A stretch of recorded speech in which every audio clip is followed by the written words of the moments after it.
All of us have a part of the filmmaking process that we like more than others. It's probably the reason that we fell in love with this craft. Whether it's filming, editing, directing, the cool gear, there's always something that feels more fun than other parts of our job, like figuring out how to run a business or learning about audio. On today's show, Matt sits down with me to discuss some of the most common shortcomings he finds when looking at other filmmakers' work from around the world and why he thinks that certain things keep coming up again and again. Turns out that if we want to grow, we just have to eat our vegetables.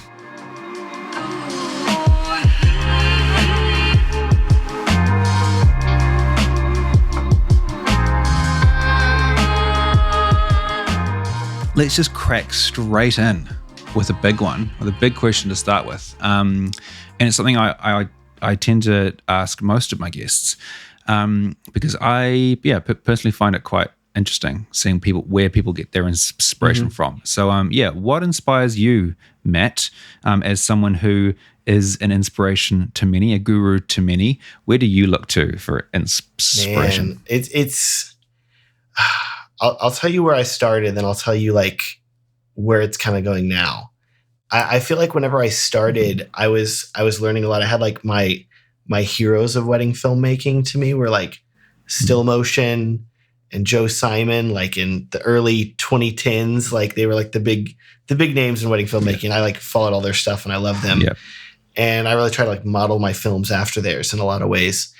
And then now that like they're not doing things anymore, it's interesting because I feel like I'm a person that watches significantly more wedding films than most other people, really, because I do like a monthly wedding film review live stream. So I'm watching at least like 20 or 30 wedding films per month, like from random people. And so it's interesting seeing, you can almost see like the trends occurring and you can see what's happening. And, but it is crazy. Like there is some inspiration there from just some of these like brand new people that are just making like killer work. And I'm like, wait, this is your third wedding? What the heck? Like, this is fantastic stuff. What's going on right now? And then for me, like personally, I would say I've been doing a ton more reading lately. I've always been sort of read a lot of like fictional stuff. And then like literally in the past like 2 years, I've been like, okay, let's read a lot more like nonfiction, like business stuff, finance stuff, educational stuff, business development. Just, it's really been whatever I can find. Kind of, there's so many books out there, so I'm just kind of I have like a really long list of just like, okay, what do I want to read?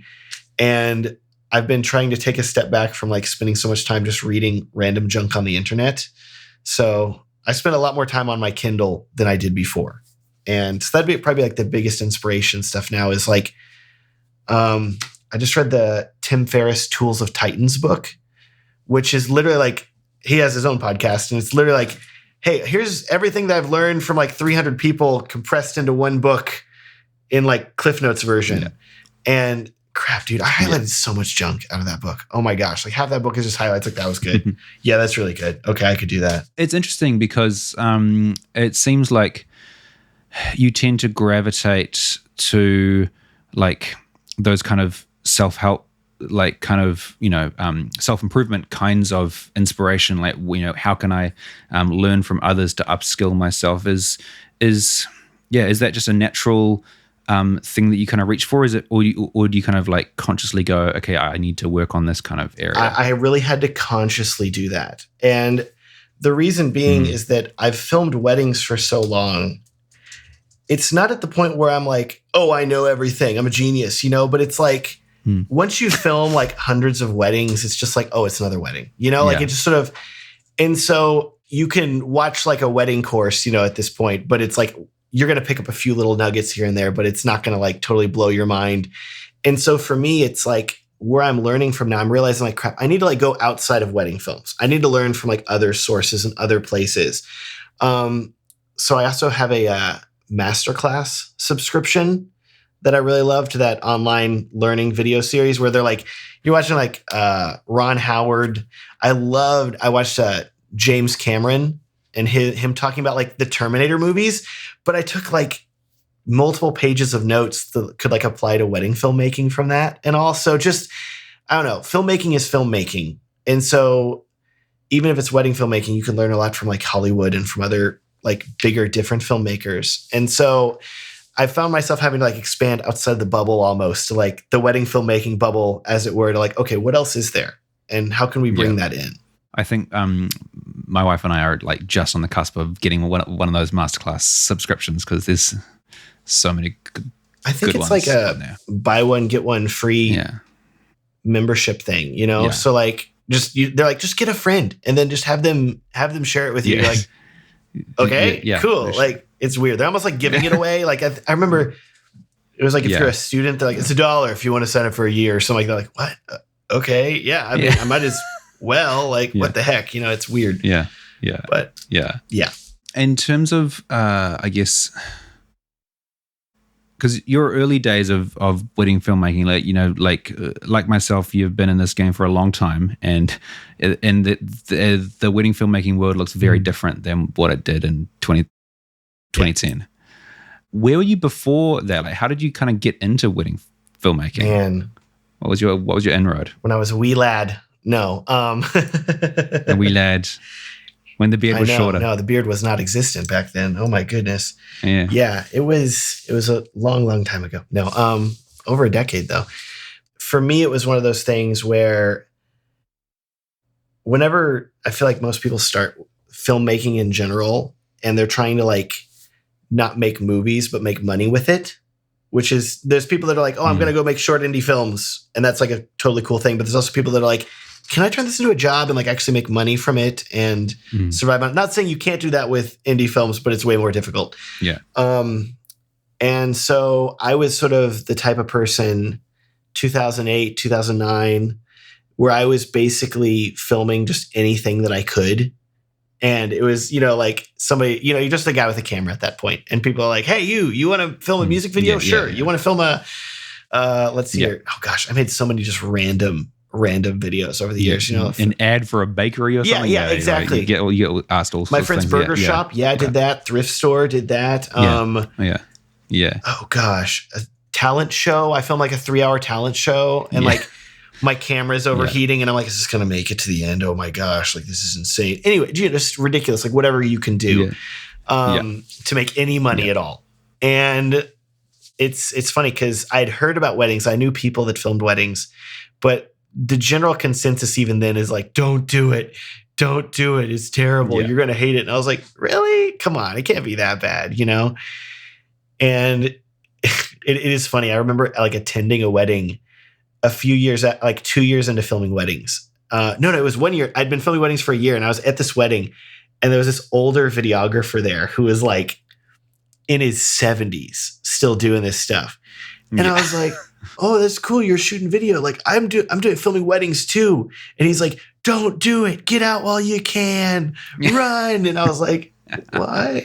It was so weird.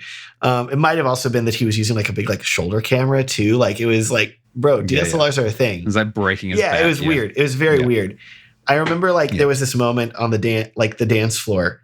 And I remember like it was him and his wife that were second shooting. I remember his wife was just holding the camera in front of her and just spinning in a circle. Just like really fast. Is that a shot? I was like, is that usual? How's that going to turn out? Is it a thing? Okay. Anyways, I still have yet to see that wedding film from my friend's wedding. So I don't know what happened with that. But I did not heed that nice man's advice. I chose to ignore him and continue filming weddings. Yeah. And here we are a decade later. Man, it's so weird. Yeah. It's a thing. Time moves fast. What about YouTube? How did you get into YouTube? What was that journey? And was it alongside the whole let's figure out how we can make money from videos thing? Or did it start off as more of a hobby? So YouTube, I've always like enjoyed YouTube and used YouTube. And I first made an account in 2006. So like 1 year after they started, like it was like right after Google acquired them, basically. Like I was on there watching just random old junk. And then it was early 2006 to mid 2006, I uploaded my first video. And I was just making like really dumb videos with my college roommates, just prank videos, or like, hey, let's kick down the door of our apartment. That could be fun. We'll film that. Okay, just, stupid things that college guys do. let's drive our truck off a cliff. Okay, cool. We can film that. Just, ridiculous things. Anyways, so film that, and then was uploading that to YouTube, and all 7 people were watching. Half of them were like my parents. Not approving of what I'm uploading, but whatever. Yeah. And then 2007, actually, I got into the YouTube Partner Program, which was like now anybody can join it. But like at the time, it was like very exclusive and harder to get into. You had to apply. And for some reason, they let me in. I'm not sure why. And it's funny because I hadn't really been making any money. And then my brother and sister were raising these rabbits, like little baby bunnies, for like a school project. And so I started filming these little rabbits.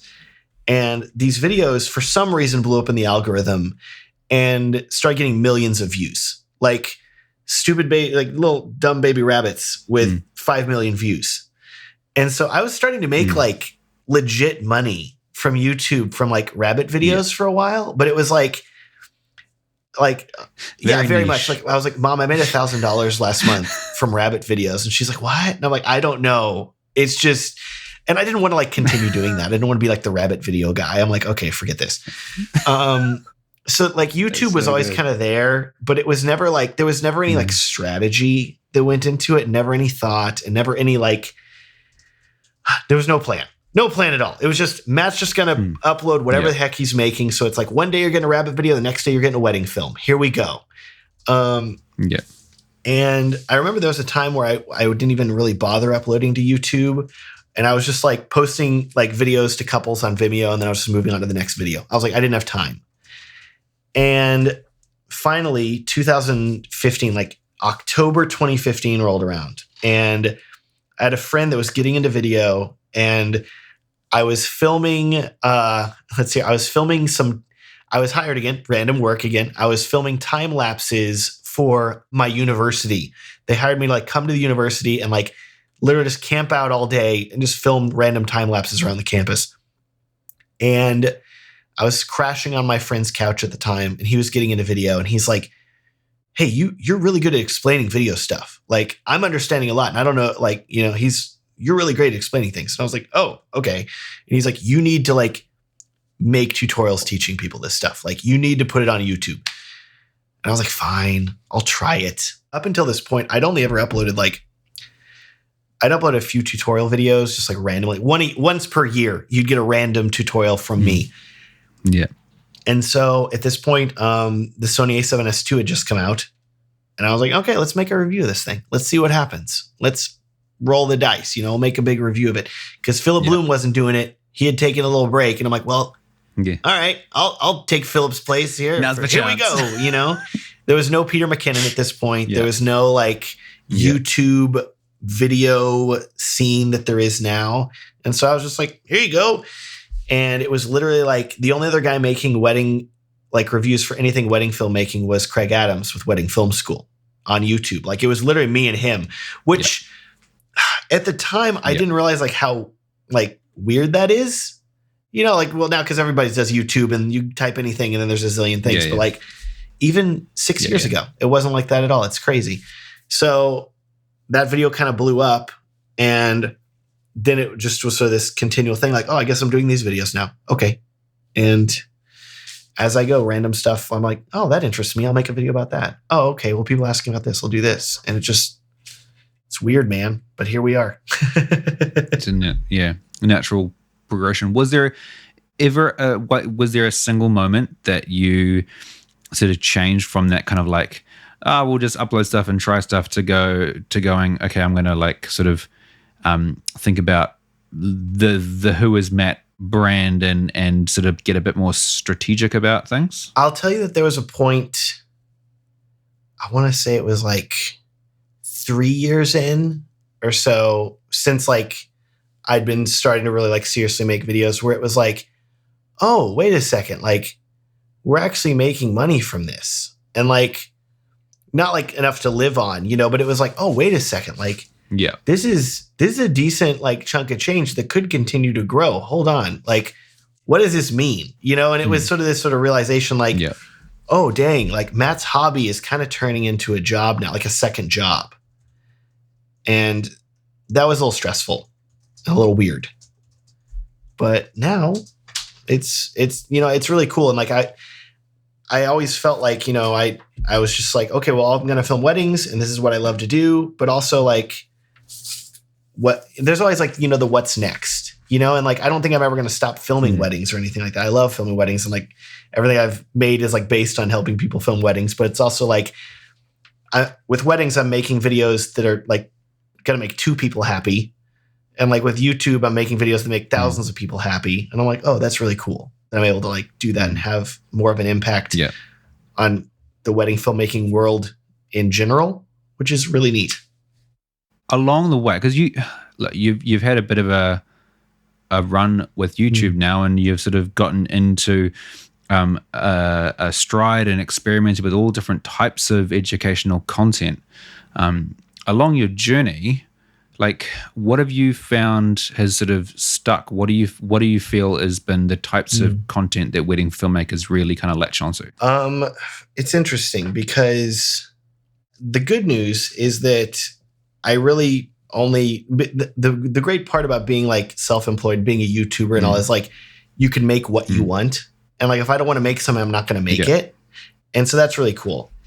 And so as I've gone, like I've, there's things that I like and I'm like, oh, maybe I'll try out a video about this. And so in 2017, I was like 2 years into making, wedding, like, educational stuff for wedding filmmakers. And my brother needed a video editing computer. And I was like, you know what? Like, I'm going to document myself building this video editing computer and I'm going to post it like as a tutorial video. And that like completely blew up. And it's turned into like a yearly thing where people every year are like, hey, where's your latest like PC build? Like, I need to watch that. I want to learn how to like build it. And so like literally like every year I'm having to like make this video, but it's like, what's cool is it's literally like things that I like that other people are like, oh, he likes that. I like that too. And so it's kind of growing like that. I mean, I'll tell you that like the behind the scenes videos too, where like I bring along a camera person and film me, like that. Craig Adams did that originally. And I was just like, hey, you're doing this. I want to try this too. And he was definitely onto something, like, because people love seeing that. And it's a lot of fun to do too. Like weddings can be like, if you're just kind of like filming, you're just but then you're like, it's very stressful because you're literally like trying to document this one take moment while also telling people what you're doing. So like, hello, so we're doing this thing over here, and like there are times where I'm like, I can't talk right now. And I just like run off, doing stuff. But I don't know, man. It's fun. It's a whole lot of fun. Do you ever resent certain aspects of like the YouTube game, like the little things you have to do to, boost engagement? There are things like that I feel like, I don't know. I'll put it this way here. The good news is that the wedding filmmaking videography community as a whole is, at least in part, separate from like the general YouTube community. Like I can make videos for wedding filmmakers and they're like, this is super helpful. Great. And like the general YouTube community that just wants to watch like general YouTube videos or like prank videos or funny videos, or anything, they're not going to really get it. But the nice thing is that then I'm not having to like do prank videos. I'm not having to do like, what's up everybody? And like do all this crazy, like really intense stuff that like so many people do these days because people think you have to do that stuff to be popular. But YouTube is really like, you're just be yourself and be as true and honest as to yourself as you can be. And then people see that and they're like, oh, I like that. And I mean, that's definitely a struggle for me to like continually remind myself, like, no, just be yourself. You don't have to be like, this like different person or something like that. And I've got a pretty good grasp on that now, I think. I hope. Yeah.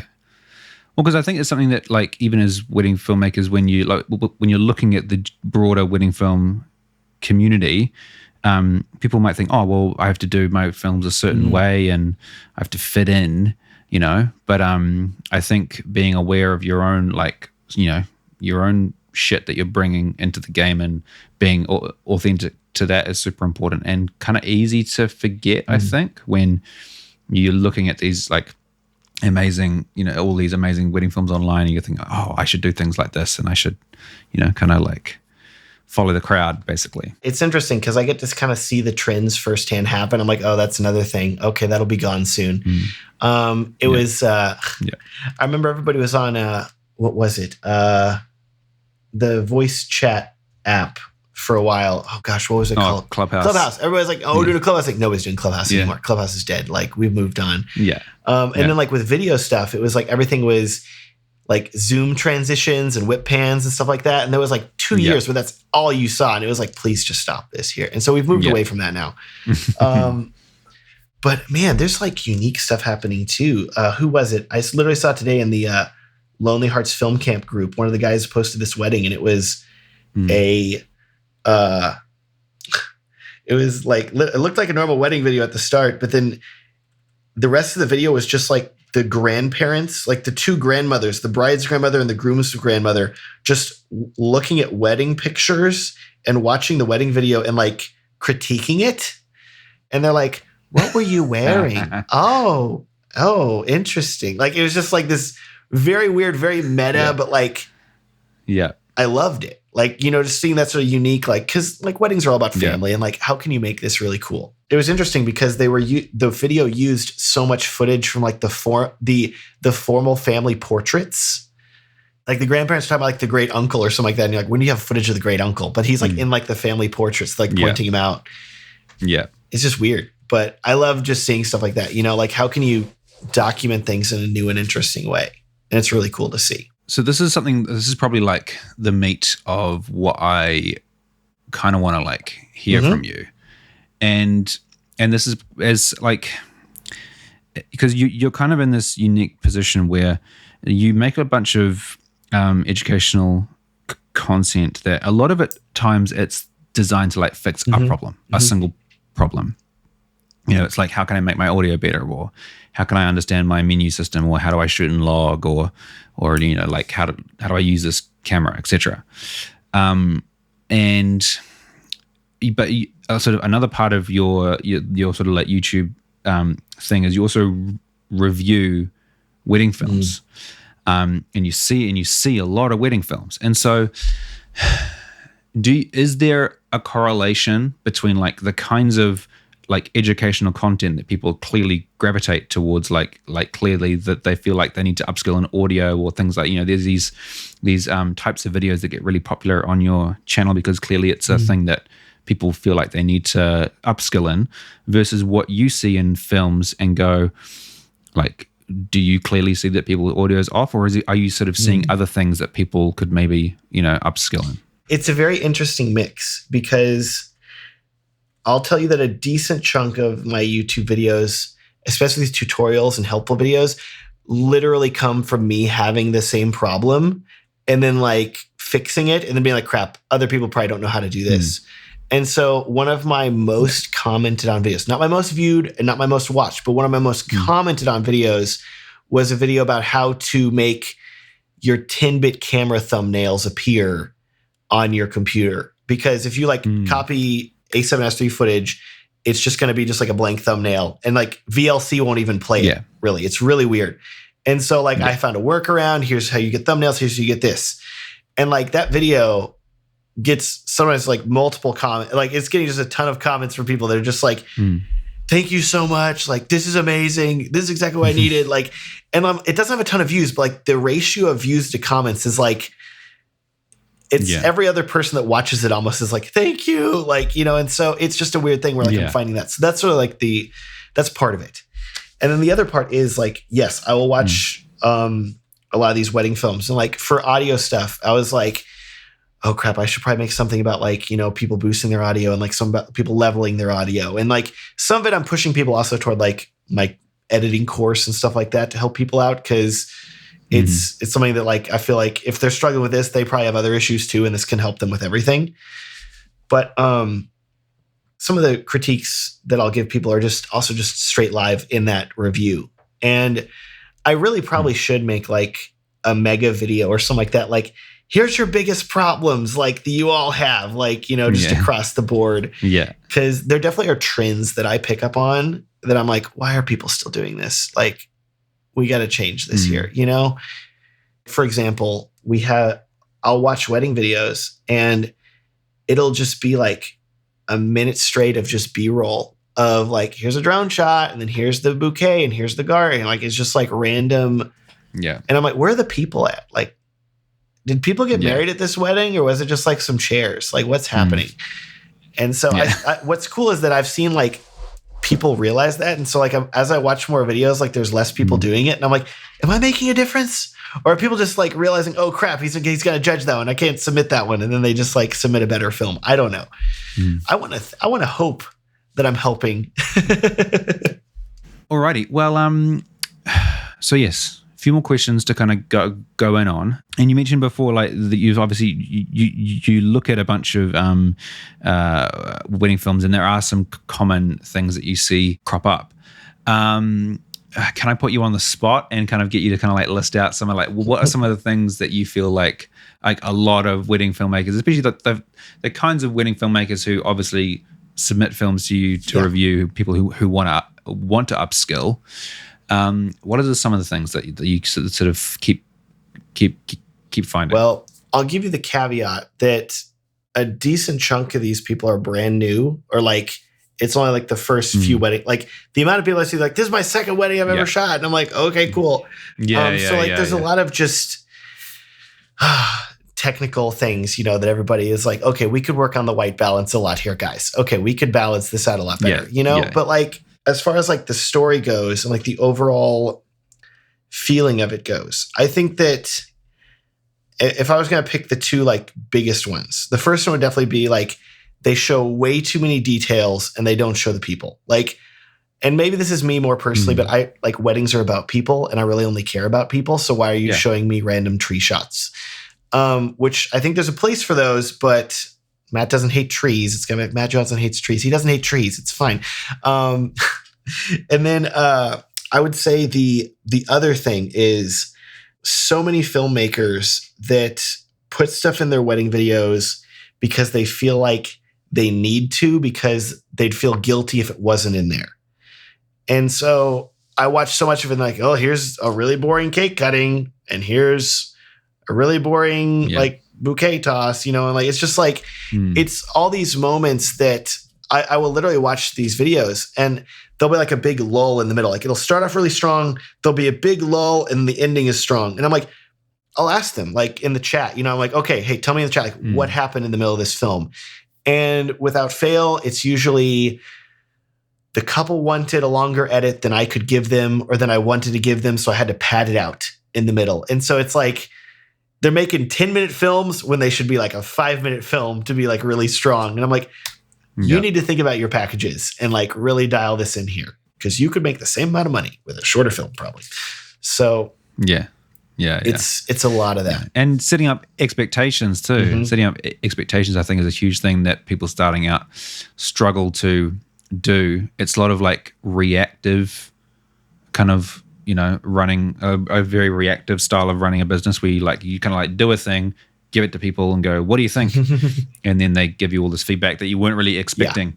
And you have to kind of like backpedal and figure out. So I think, setting up expectations correctly, under promising and over delivering Definitely. is like a huge thing that you just like, you learn to do over time.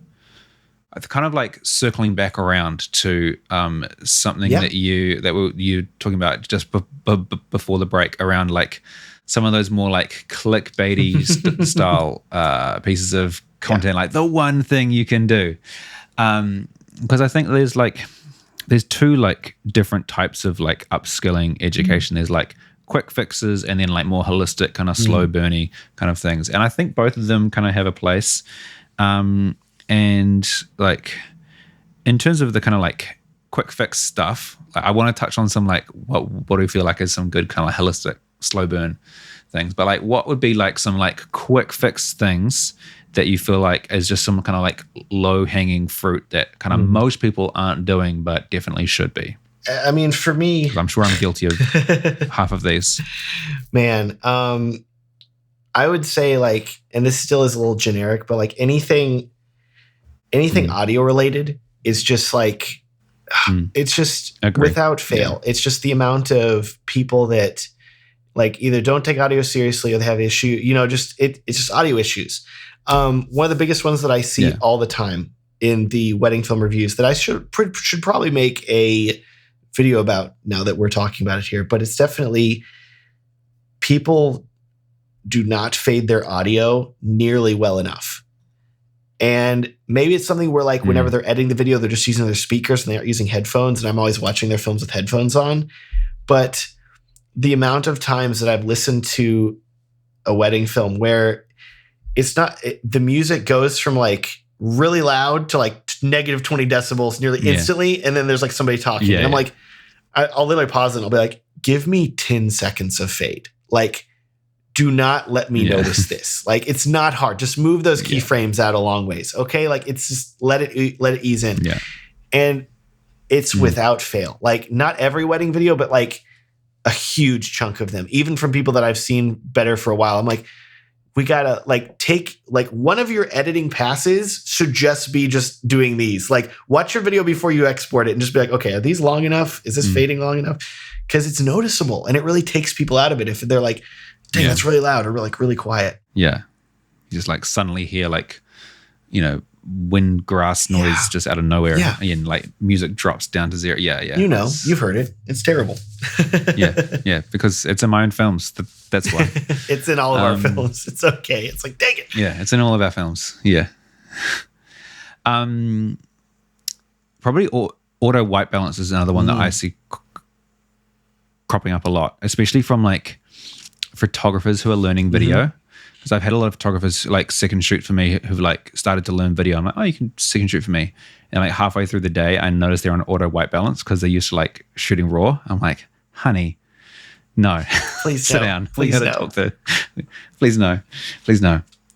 I mean, that's a more niche thing, I guess. And if you've like come from video, you probably don't do that. Although if you do, no, I've seen people arguing about it online, and I've talked to many, and I've coached multiple videographers that are getting into it, and they're like, "Yeah, I just shot an auto," and I'm like, "No, like it may look okay, but then once you move the camera, suddenly it's gonna all be just completely shifted." And so they're figuring it out, but you only do one wedding that way, and then you learn real quickly. Oh crap, this is way off. Okay, well we can make some t-shirts. Don't shoot auto white balance. Cool, man. All right. Well, I think that like apart from some like little quick things to fix, because those are, again, like we were saying, like the easy stuff to kind of search for, like when you know there's something that you could do quickly to like fix a problem, that's kind of easy to go looking for. What I think is harder to kind of like know to look for is this kind of like slow burn stuff, kind of like what you were talking about at the beginning of the episode around these books that you're starting to read. Or on like self-improvement and business and things like that. So what have you found is some of the sort of like, slow burn growth strategies that you've found over the years have really helped? I feel like for me, it's having other friends probably like in the wedding videography space and being able to bounce ideas off of them, and just like general just coexistence with like a community of people like that, where you're able, like a lot of it, I'll text and I'll talk with my friend Jay Worsley a lot just about like random ideas that we have and just like random stuff. And I feel like for growth, you need to have people that around you that are like doing the same stuff that you are, that have different ideas. And so like, it's interesting because Jay will send me like he doesn't really do weddings anymore. He does like a lot of like commercial work and these like high-end stuff and these like thoughtful pieces that like he does this, like does great voiceover work, and it's just like him talking and it's really gravelly and it's just like, ooh, it's just really, really cool stuff. They're like passion projects, you know? And super inspiring and just super like encouraging to see stuff like that. Yeah, no, because I was going to say people. So okay, like the networking, like the like networks and the community around you, that was a real shift for me in my learning, being like several years in when I kind of like made a move to be like take the whole wedding film business like more seriously. It was the time where I started to like really like connect with the local community here in Auckland, and then then broader through the podcast, like around the world, because that's how you learn, how you grow, by like talking to people and actually like contributing and realizing that you don't know everything. Is All right. Well, I've got a couple more questions to kind of finish things off. I would love to sort of like, I guess, circle back to your YouTube content and your experience making educational content. And if tomorrow the whole like YouTube algorithm disappeared and you could make, I don't know, anything based on your kind of years of learning and making educational content, what is the type of videos that you would make? Man, that's a good question. That's a really good thought, because like I feel like for me, what's always like kept me going with wedding films has been the people, and like telling stories about people, and like you're literally like with them on like one of the best days of their life. But like that best day of their life came after a lot of like stress and worry and freaking out and like relationship drama, I'm sure, and all this stuff that finally ties in like, hey, we're actually getting married. It's actually working out. Like, this is great. And so telling stories like that, like in any context, is really, really powerful. I'll tell you also, I've been trying to do more like family videos, like literally like with my family. And so like I'm really thankful that before my grandmother passed, I was able to like film a documentary like of her, like interviewing her. And it was like super cool and powerful.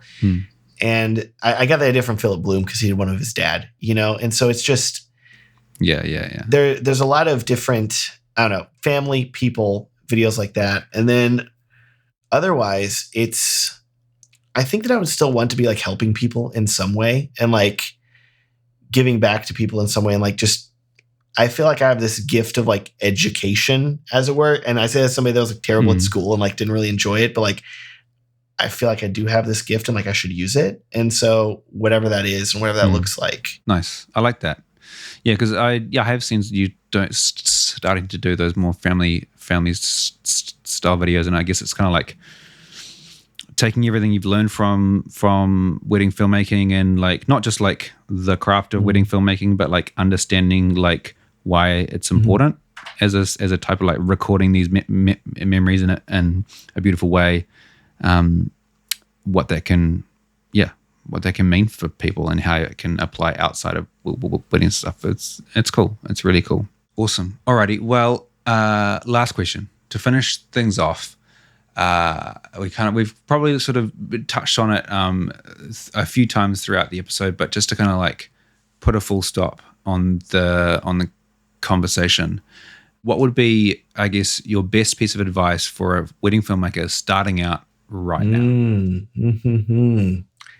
Man, invest a lot more in audio.